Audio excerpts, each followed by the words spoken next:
Hi, everyone. Angela here with Energy Into It. It's my handle here on YouTube. I am here today with Dr. Suzanne Manser, and I'm really excited and quite psyched to bring to you the next edition of Psyched or the next episode of Psyched. This is a collaboration between a Harvard-trained clinical psychologist and Dr. Suzanne Manser, and myself, Angela, a psychic medium, energy healer, intuitive channel, etc., consciousness mentor. And we thought a few months ago that it might be really beneficial to our audiences and to the public at large to discuss things that come up in a psychic's practice and a psychologist's practice, kind of compare notes for similarities and differences. So we're excited to be with you all here today. And today we're going to launch into talking about the hard parts of personal growth and healing. So I think I'll just go ahead and just jump right in and say, hi, Dr. Answer. Do you want to go ahead and jump in and talk about this topic? Hey Angela, it's good to see you today, as always. I think in light of part of what's going on in the world and the fact that we're all having, well, I shouldn't say all of us, but a lot of us are having some trouble holding all of the emotions that are going on, and there's a lot to manage and heal from just in current stuff, much less all of the stuff we bring in from our own lives. We're having this conversation about how do we help people heal and what are the hard parts? And when Angela and I were talking about this, just prior to doing this recording, Angela asked me to think about, the patients that I work with and think about people who have had trouble letting go of their pain. And while I certainly can think of patients, it also made me think about myself and my own healing journey. And I'm going to use that as a little bit of a background. So I grew up with a mom who was very well-meaning, but an alcoholic and a narcissist. And it caused me a lot of pain because she wasn't able to focus on me or respect me or see me in the ways that I wanted. And so it was painful.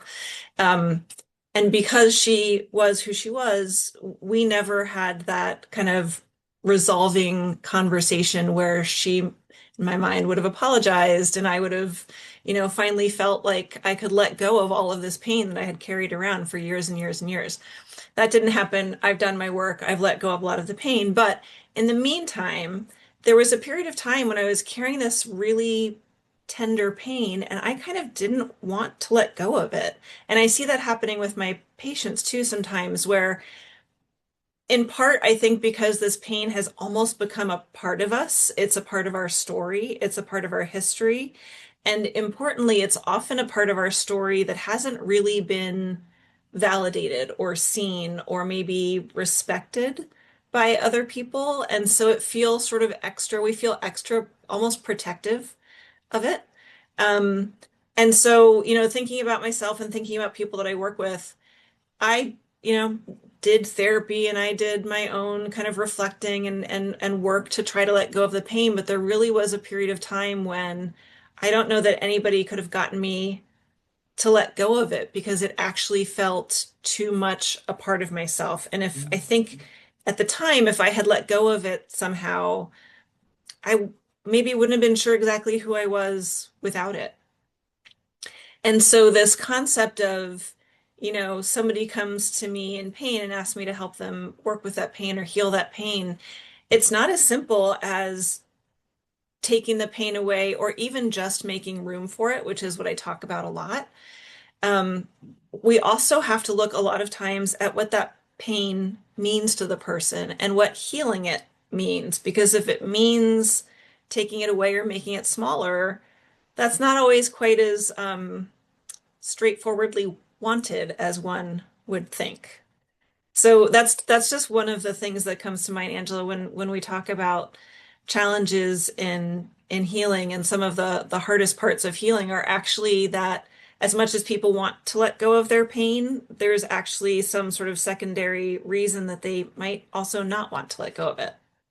Fair. Yeah. Thank you for sharing that and witnessing your journey and sharing from your experiences, which is always so valuable. And I think that's one of the best ways that we can help people. Also, like we're doing, is talking about the different tools and things that we use and what we've walked through, because that can help people feel so much better about their own things that they walk through with their own personal growth and healing. so much. So as you describe that, I'm remembering that I used to use the phrase when I was earlier in my practice. I've been doing this work for 15 years as a second career. So when I was doing more energy healing and things with people, although we do get to some healing and psychic sessions and such, but less so, to a lesser degree.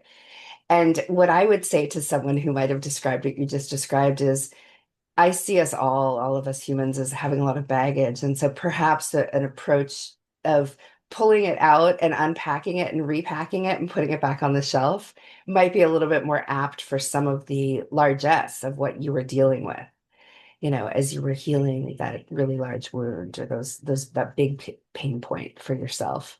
It makes me laugh, if nothing else, right? To picture us all kind of rifling through our suitcases if we're going through our stuff and then figuring out how to repack it, perhaps more efficiently, and put it on the shelf. Because you raise a great Well, point too. I mean, I don't know if we ever really do let go of these things that are part of who we are in this lifetime. and that metaphor of repacking it, what I really love about that, and I might steal that, is Go that for it. you're not trying to get rid of it. You're not necessarily trying to put it somewhere else. You're actually looking at it and taking Mhm. each piece and giving it its due. And that I think is part of the first steps of healing a lot of times is, whether someone comes to me or they're just doing the work on their own, but actually being able to take each piece out and almost sort of lovingly say, this was a part of my story, or this is a part of my story, and I'm not just trying to ignore it or get rid of it. I think that's really important. Absolutely. Thank you for that. So, one of the things that I talk with my clients about, because I have a lot of clients that'll come to me and they might say, listen, I had this trauma, I've worked through it, I've been to therapy, I've done this, I've done that, I've done psychotherapy for 10 years, whatever, all different stories from all different people. And they'll land on my proverbial doorstep and say, how do I like really release this and get rid of it? I'm having a hard time with that. So and sometimes they'll ask me to kind of look psychically if there's something that ties to that, i.e., a past life thread, right? That's something that's bigger and more beyond than just this lifetime that they're aware of, right? I get into that kind of stuff in my work. And which is akin, I guess, to epigenetics too, that rising field. And what I encourage people to do is utilize what I call internal boundaries, because again, non-trained clinician like yourself, a psychic, not a psychologist. And so I see them as sort of boundaries that we have within ourselves and within our brain, is why I call them internal boundaries. I think everyone has a good understanding of how boundaries are used sort of in relationships and in situations in life. And they tend to, they're here to respect us and to keep us safe and to let people know, almost like rules of engagement in different situations, right? Is how I see boundaries. And these are inside within us, more within ourself. And so I use that because I'll speak from my own experience. I can ruminate a lot. I can really overly focus on things. And that's been who I've been my whole life. And so I really needed to learn how to implement these internal boundaries, because quantum physics teaches us that everything's energy and everything's vibrating, and essentially I'm going to just really distill it here or make it really reductive. We get more of what we focus upon, and I believe that, and I know that through my work. And that's how I was able to sort of say to myself, Angela, you've got to sort of change this and quit dwelling on this pattern of thinking or looping of emotion, revisiting the sad memories of whatever situation. I had a few ahas within myself that, like, oh my gosh, this is where I really get to be empowered and sort out how to deal with this. So I encourage people to consider this, these internal boundaries, and when they're ready, because I think also, both of our practices, of course, are very human centric, whether it's a patient or a client that we're working with, and they've got to be ready to let something go, right? If we're talking about letting go. And so, of course, they've got to be ready for that. And then I say to them, it's okay if you're spending time journaling, thinking about this, talking about this. One of the first internal boundaries I encourage people to utilize is to set a time limit. And I say to them, whether it's 10 minutes or 10 hours, doesn't matter to me. Doesn't need to matter to you either, but hold yourself to that time limit. Could be the first time that they're really bringing more, I'll call it discipline, to their internal workings with their thoughts and their emotions. And so, sure, go ahead, think about it all day. But when that timer goes off at 10 hours, I encourage people to have a list of 10 to 20 things to distract them. So things that bring them joy, things they like to do, something that'll be wholly encompassing. And that's different for everybody. But, clean out a kitchen drawer, take a shower, go for a walk, do some breath work or fitness movement if that's, your jam, or go cook a meal or call a friend to talk about something completely different, right? Just have a go-to list of these things that we can do to help our body use these internal boundaries. And then hold that strength of notice if the thought's starting to come back in and send it out, right? Because I do a lot of that kind of work with my clients. Anthropomorphize the thought or the thing and send it away, tell it no, put up an internal boundary, not now, and really just work on that. And that goes for kind of emotions and any other thing that might set someone ruminating, revisiting old photos about the issue or what have you, or hanging out with people that were maybe part of the original infraction that might remind you of it, right? That wouldn't be a good idea when you're trying to hold yourself to, say, that time limit or those more internal boundaries of moving your focus off of the thoughts and emotions and focusing on things that you want to start filling your neural network with, right? And I think that's the other aha is when it's such a joy to witness when clients are like, "Oh my gosh, I didn't realize how much this was taking up, how much space this was taking up in my thoughts and my emotions. Of course, I want to think about more fun things or creative things or the future or what I'm, working on, what project I'm working on." So I find that it can be really empowering. It doesn't have to just be sort of a hard discipline conversation with a client. Angela, it's so funny that you say all of that because the setting a timer and all of that is a tool that I use as well with the idea almost more of make sure that there's make sure that you're setting a timer to think about it and have Mhm. that be a time limited situation so that there's lots of time that you're not thinking about it, just like you were saying. And the idea of letting go being not just to focus on the thing that you're letting go, because I think the more, as you said, the more that you focus on it, the more that you get it. So it's harder to let go when you're so intently focused on it. You have to be focused on something else, and you have to be willing to be focused on something else to let go of this other thing. And I think that's the trick that a lot of people get challenged with is it's hard to not focus on the thing you're trying to let go of. So that can be a really good strategy to find something else to focus on. Yeah, absolutely. That's really fun. I'm glad to hear that thank you for that. And I'm glad to hear that you use timer guidance for your patients too. And you just helped raise something for me. I learned a lot about mental health from my first student in the Conscious Psychic program who came to me in 2012, and she was a master's level mental health counselor. She's in spirit now, God rest her soul. But she used to talk to me about how when I would pick her brain about different topics, right, to kind of get her perspective, which is really helpful. And we would both do that a lot. Someone has to be ready, willing, and able to really let go of something. And so I heard you sort of mention that a little bit in the willing piece, right? And I think that can be helpful too, because sometimes you probably encounter this as much as I do, having clients or patients come back and go, "Gosh, I've been trying to let this go and I just can't," right? So then we're sort of talking through it. And I find considering if they're ready, willing, and able is helpful, right? If they're ready, I mean, that's a real personal thing that we've kind of already talked about. And then willing is, are they really willing to do these steps to create this change for themselves? And then able might be that, they require some more tools or maybe some different choices of how they can handle it because what they were trying that we already gave them wasn't working. Yeah, it's interesting to break it down into those three pieces. And I would be really curious, and I want to think about this, but I'd be really curious if the willing was the sticking point for a lot of people, because I bet a lot of people come in assuming that they're willing, because this thing is really painful. Who would want to hold on to something that's painful? But when you get down to it, for all these reasons, it can just be hard to be willing to let go of it. So, yeah, that's an interesting way to break it down. Yeah, thanks. I'm glad you like that. Do you see any other common sticking points or challenges, in your patients with this topic in terms of things that come up and they're having a hard time managing them in this bigger It's, letting go process? yeah.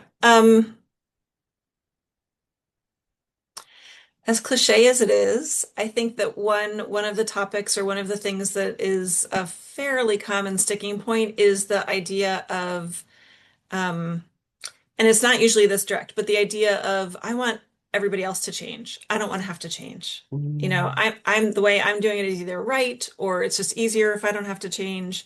So why can't it be my partner or my kid or the people I work with or whatever? Which is also fair. I would love it if lots of totally. people that'd be great. However, that is not typically the way life works, and so we have to work with what we've got. And Mhm. so just even and this all probably comes back to willingness too in a different way, but just the idea of kind of I'm not doing anything wrong, so why is it me who has to sit here doing all this work? Mhm. Um, can be a hard one to for people to wrap their brains around and come to terms with. And again, it's totally fair. It's not about having done anything wrong. It's not being at fault. It's if it's your pain, it is your responsibility, one way or another, to handle. And that can be heavy, and I appreciate that. Absolutely. What you've got me thinking about with that is because I've certainly heard that too. And I relate too and share that too. Gosh, I know. Why is it always the people that are, the hard workers that seem to be doing all the work, Mhm. even the internal stuff? I would, when I have a client say those kinds of things, I challenge them in a loving and playful way. I challenge them to consider, especially if it's perhaps they're complaining about, say, a spouse or a longer term relationship, someone they've worked with for a long time or a friend for a long time or a family member, right? They know how they are and they know how they're going to be, and they, will maybe part of their unwillingness to let go a little bit or to do the work, I'll use that language, is, they're sure how the other person is going to respond, right? They're anticipating that. And so I try to lovingly challenge them to be in a little bit different state and model some of their newer behavior, i.e., perhaps approaching conversation differently or choosing to not react if they would usually react when they're the person they're wishing would change says a certain thing, right? So I challenge them to sort of behave a little bit differently and then delight in have the changes they see in the person that they're used to dealing with based upon these patterns of communication. And it almost always amazes people, they'll be like, wow. Or it might not happen the first time, but after they do it a couple of times, it'll elicit, a response from the person. Why are you doing this? You're talking to me differently. Well, because I see things differently now and I'd like to communicate differently, so it can be kind of a door opener for people to have solutions in their relationships based upon the work that they're doing or the letting go that they're doing. Yeah. And I just try to point them to that empowerment of modeling that growth behavior, that personal growth behavior. And, if they're person that they wish would change or they feel they're having a hard time with, um, doesn't want to shift with that, I think it can also really bring a lot of clarity to their situations too. Yeah. Yep, painful clarity, I imagine, in that kind of a moment. But yeah, Yeah. Yeah, absolutely. Beautiful. it's hard to heal. It's not a straightforward process almost ever. And it's feelings and, you know, trauma, capital T, small t, all of the things that cause us pain. It's just complicated. Humans are complicated. And in some ways, I guess maybe it'd be nice if it were, easy and black and white and uncomplicated. But um, I think making room for the complicated, making room for it to be not a straightforward process is really a huge part of the preparation for healing. Absolutely. Yeah, what that brings up for me is I'm thinking about a few different clients I've had over the years where they might come to me and say, okay, I scheduled an energy healing with you.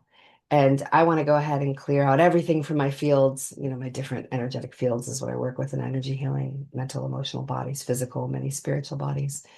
They want to clear everything out of their bodies or their fields all in one fell swoop in an hour. And I say, well, just an hour is not going to do it. Like, I'm not trying to get them to come back for repeated sessions, but I really try to set the tone and say, this isn't a magic wand. And you'll feel lighter and you'll probably feel better about a lot of things. And your perspectives may even shift as a result of the lightening that we're doing with that kind of work, which I don't do anymore one on one. But it's often a surprise to them that it isn't sort of a sudden fix. And I have referred a lot of people to therapy. And sometimes what people will say to me is, yeah, but I don't want to spend all that time talking to a therapist because, Angela, you've said the more we focus on it, the more we're going to get it. Like, how does that help? And I'm able to say things to them like, well, talk to the therapist that you're going to talk to about that and let them know that you don't just want to keep talking about the thing that happened because psychologists sit in a great position to be able to see a lot of what patients don't always see, right? So they might point you to something that's holding you back from being able to heal this that you don't even realize they're going to be able to shine a light on for you. So I'm constantly trying to tell people that, talk therapy isn't sort of always how they thought it would be, or every experience isn't the same with, every clinician's different. So maybe if they did dwell a long time with a therapist in the past, it doesn't mean their next therapist will be like that. So true. And thank goodness that every therapist is different because it Yeah. really, I mean, it's so much about fit. And, Mhm. it takes a certain kind of person to work with a certain kind of person. And um, personality and therapeutic approach really make a difference. Absolutely. And I commend all of the humans that are focused on personal healing, self-growth, and all of this, and even the word healing. I mean, I tossed that around. I think you and I both did before this call because it's such an overused word these days too, and I don't want to detract from the really hard work that people do, but it's really hard work and it's a very noble and commendable goal. And I love to work with humans that like to evolve and grow through these things, because I know what's on the other side of it and how good and light people can feel and how shifted people can feel. Yeah, Yeah. And preparing them, I think, like you're saying, preparing them for what it takes to get to that point can make it a much smoother process. absolutely. Absolutely. Yeah. Any last tips for our audience today, Suzanne, before we close? I don't think so. I just want to, as you said, repeat and reflect the idea that healing is absolutely possible, whatever healing may mean to you, that lightening the load and kind of making more of an intentional decision about what you want to be focusing on and what you want to be carrying kind of front and center is absolutely possible. And there are so many different formats and venues for making those shifts. Um, Therapy and your world being just two of them, but recognizing that, again, nobody is static, nobody's brain is static, nobody's psychology is static. It's all changeable, it's all malleable. And the more intentional focus you put on it, the more you will get out of it. Absolutely. Love that. Thank you so much, Suzanne. This has been our latest episode of Psyched. And thank you all who are here. We appreciate you giving our channels a subscribe, giving the video a like if it was beneficial to you, and please feel free to share it with anyone that may benefit.